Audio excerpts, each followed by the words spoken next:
Hello tout le monde, j'espère que vous allez hyper bien. Excusez-moi pour ma dégaine, mais là je suis en Belgique pour un tournage. Il fait hyper froid ici, genre franchement la température mais laisse tomber. Donc on va commencer. Comme vous l'avez bien vu dans le titre, aujourd'hui je vais parler de comment Dieu m'a délivré de la paralysie du sommeil. Et oui, j'ai été victime de ça pendant plus de 12 ans, donc 12-13 ans en tout cas. Et je vais vraiment vous expliquer vraiment le contexte dans lequel moi j'ai grandi, parce que j'ai eu ça. Bref, vous allez voir. Vous allez voir. Man, I'm insecure and I'm so unsure. My motives don't be the purest either. My little sister probably need me. I ain't been around and I ain't tried to lead her. Help me, Lord. I ain't ever had no daddy. Feel like a failing father. Trying to raise my family. I seen cancer take my ladies. Pops and he fought so hard. And we cried so hard. Donc, pour commencer, faut savoir que moi, j'ai grandi dans une famille chrétienne. Ma mère, elle nous a toujours enseigné la parole, elle nous a toujours... En fait, on a été vraiment exposés au bien et au mal, aux choses spirituelles, aux choses... En gros, franchement, j'étais consciente de tout ça. Notre mère nous parlait de Jésus, elle nous enseignait, il y avait des temps où, en fait, franchement, on connaissait Christ. Enfin, entre parenthèses, dans ma tête, je connaissais Jésus. Mais c'était le Jésus qui venait me sauver quand je faisais un cauchemar. Et c'était le Jésus quand on vient m'étrangler, c'est lui que j'appelle. Pas plus, pas moins. J'avais pas d'amour envers lui. En fait, je le connaissais pas plus que ça en tout cas. Et dans mon enfance, il faut savoir que mes soeurs, elles aimaient trop les films d'horreur. Et moi, franchement, j'aimais rien rater. Donc, des fois, je me cachais quand elles regardaient. Bah, je regardais aussi avec elles en cachette. Parce que des fois, on nous envoyait dormir en mode va dormir et tout, comme elle avait les films d'horreur. Et toi, t'es là au coin de la porte, tu regardes comme ça. Quand un enfant est exposé à des films d'horreur, à tout ce qui est paranormal dès le jeune âge, bah, en fait, ça pourrit sa vision. En fait, ça pourrit ses pensées. Et moi, du coup, j'étais devenue une peureuse. J'avais peur de tout. J'étais une peureuse. J'avais peur du noir. J'avais peur de la lumière. Non, je rigole, mais j'avais vraiment peur de tout. Au point où, et franchement là je vous fais une confession parce que je veux vraiment que dans cette vidéo que ça soit vraiment sans tabou, je parle avec ma pensée. Les guys, je faisais pipi au lit jusqu'à 9 ans.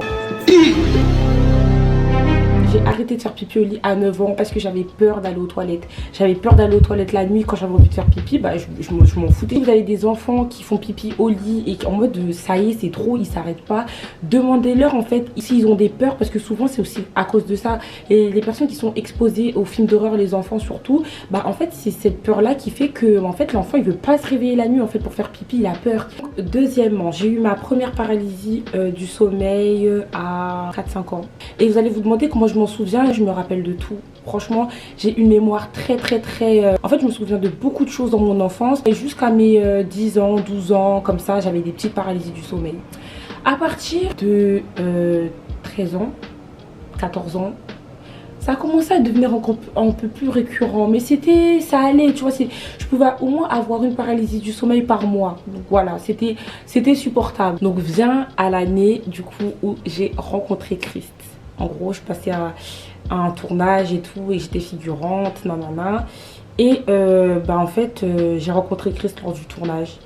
Mais il y a une bête sur ma caméra, c'est une blague. Mais là, j'ai rencontré le Christ amour. En fait, quand on m'a évangélisé, c'était l'amour de Christ que j'ai ressenti. Là où en fait, je me suis dit, en vrai, je connaissais pas Jésus. Je connaissais pas Jésus avant. En plus de ça, c'est que je m'étais baptisée à mes 13 ans. Et je m'étais baptisée juste comme ça. Parce qu'on m'a dit, t'as 13 ans, c'est l'âge, baptise-toi. Donc voilà. J'avais pas vraiment accepté Christ à ce moment-là. Donc quand moi j'ai connu ce Jésus, j'étais en mode, mais le Jésus dont on est en train de me parler, moi je le connais pas. Moi, le Jésus que je connais, il est pas comme ça. J'avais pas eu mon expérience avec Christ, voilà, pour vous dire. Et dans mon cœur, je m'étais dit, Jésus, en vrai, je t'accepte et je te suis. Genre coûte que coûte. À partir de là, pour vous dire que accepter Christ, c'est une révélation.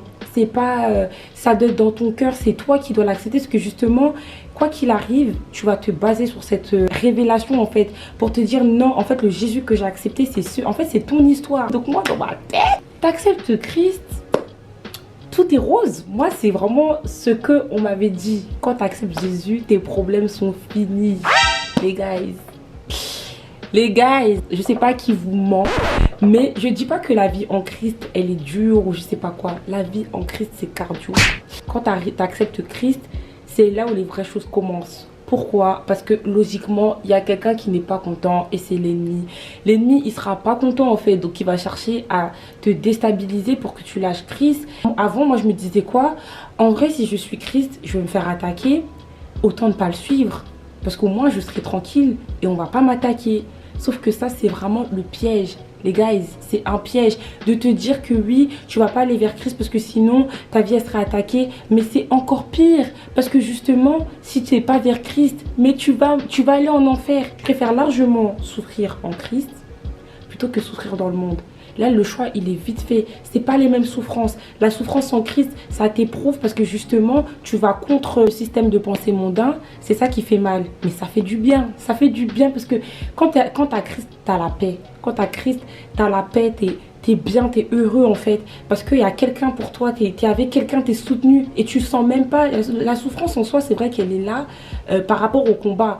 Mais c'est temporaire, c'est par saison et ça te fait grandir. En fait, bref, ça c'est une parenthèse. Parce que voilà, la nuit où j'ai accepté Christ dans mon cœur et que j'ai décidé de le suivre, cette nuit-là, je me suis fait attaquer, mais à un point. Et quand je me suis fait attaquer, ben en fait, j'étais en mode, Seigneur, c'est ça te suivre. C'est dingue, genre il se passe quoi, qu'est-ce qu'on veut et tout.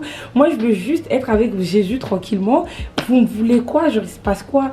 Et je savais pas il se passait quoi en fait. Je me dis mais pourquoi genre j'ai ça, qu'est-ce qui se passe et tout. L'ennemi il est pas content donc il va chercher à te persécuter, te déstabiliser. Mais moi je me suis accrochée. Je me suis accrochée parce que je l'avais accepté, je l'ai rencontré et je me suis dit en fait, coûte que coûte, on est là. Coûte que coûte, je suis avec lui. Coûte que coûte, il n'y a personne qui pourra me séparer de son amour en fait. C'est vraiment pour encourager quelqu'un ici.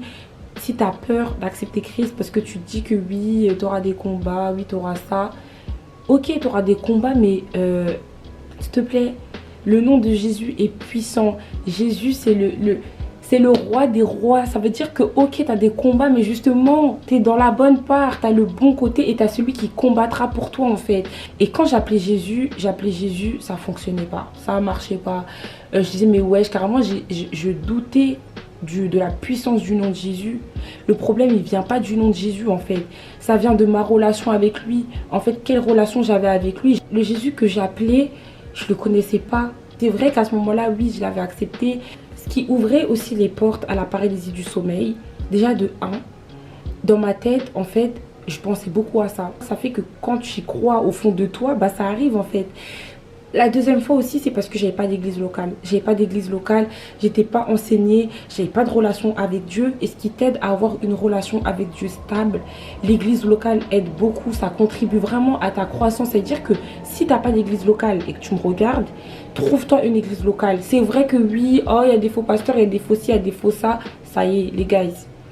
Il y a des faux mecs aussi, mais tu sors quand même avec eux. Donc pour moi, en fait, prie, demande à Dieu, Seigneur, donne-moi une église locale selon ton cœur. Donne-moi une église locale selon ton cœur et il va le faire. Pourquoi il ne le fera pas?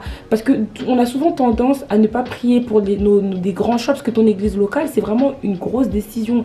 Donc prie, n'hésite pas à prier pour ton église locale. Tu demandes à Dieu et il va t'en donner.